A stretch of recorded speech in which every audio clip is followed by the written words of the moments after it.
तो भाइयों जी मकेरियां से 10 किलोमीटर दूर है गांव जिसका नाम है जंडवाल, जहां पर महाराणा प्रताप जी का चौक बनाया गया है जरयाल राजपूतों द्वारा। लेकिन भाइयों इसी गांव में सिर कटते हुए एक राजपूत योद्धा जिसका सिर इस गांव में गिरा था, उसको आज बाबा शहीद के नाम से जाना जाता है।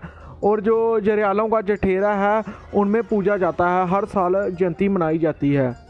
लेकिन मेरे हिसाब से महाराणा प्रताप तो आपने लगाया है, लेकिन आपका अपने लिए बहुत अच्छा किया है।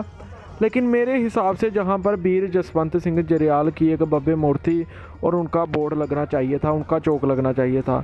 तो भाइयों जितने भी अपने योद्धा हुए हैं उनको मनाना शुरू करो। तो भाइयों मकेरियां का इतिहास मैं आपको बताने जा रहा हूँ।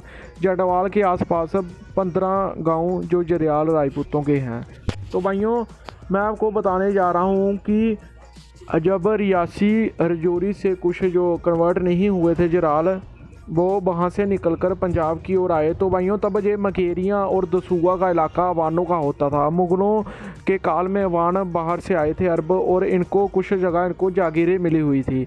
मकेरियाँ भी पहले अवानों के पास था और जहाँ पर अवानों की बस्तियाँ हुआ करती थी। तो भाइयों जब वहाँ से बहुत सारे गाँव के जरयाल आए तो उन्होंने जहाँ पर अवानों से युद्ध लड़ा, अवानों को काट काट कर फेंक दिया, भगा दिया जहाँ से।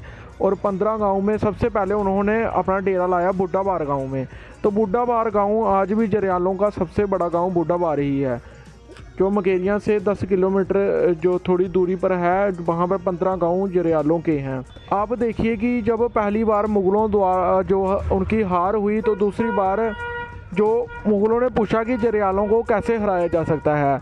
तो भाइयों जहाँ जो जरयालों का पुरोहित था उसको धोखे से बुलवाया और पुरोहित ने उनको सब कुछ बता दिया। पुरोहित ने बोला कि जरयाल जब खाना खा रहे होते हैं तो वो आटे की लकीर रख लिया करते थे। पहले बहुत रीति रिवाज होता था, लकीर के जब तक खाना नहीं ख़त्म होता था तब तक वो उठते नहीं थे।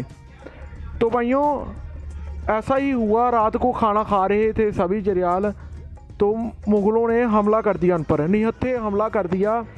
सभी जरयालों की मृत्यु हो गई और एक वीर जसवंत सिंह जरयाल जो बहुत ही बहादुर योद्धा थे, उनकी गर्दन कट गई। लेकिन उनके हाथ में तलवार आ गई और गर्दन कटने के बाद भी कहा जाता है कि वो लड़ते रहे।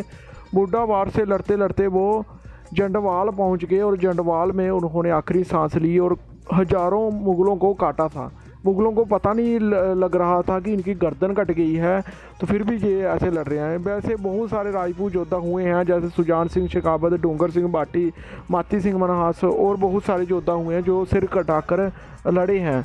तो ऐसे योद्धा को आपको फेमस करना चाहिए कि इन्होंने अवानों को हराया, एक बार मुग़लों को हराया और तीसरी बार इन्होंने अपनी गर्दन कटवाकर जान दी थी। तो उनकी मूर्ति मुकेरियां में लगानी चाहिए। मैं अपने जितने भी भाई हैं जो ठाकुर लिखते हैं, इस वक्त जो जरयाल सभा के जो प्रधान बने हुए हैं इनका नाम है कुलदीप जरयाल। तो भाइयों 15 गांव का बागडोर इन्हीं के पास है, यही हर साल उनकी जयंती मनाते हैं। इसके अलावा जो हिमाचल में जरयाल हैं, तो भाइयों जरयालों को जरियाल और जरयाल भी कहा जाता है। कुछ लोग JARIAL लिखते हैं और कुछ लोग JARYAL लिखते हैं। मुकेरियां के जरयालों को बोलना चाहता हूँ कि अपने 15 गाँव को इकट्ठा करके गराई करके तो इनकी भव्य एक मूर्ति लगनी चाहिए ताकि लोगों को इतिहास पता चल सके।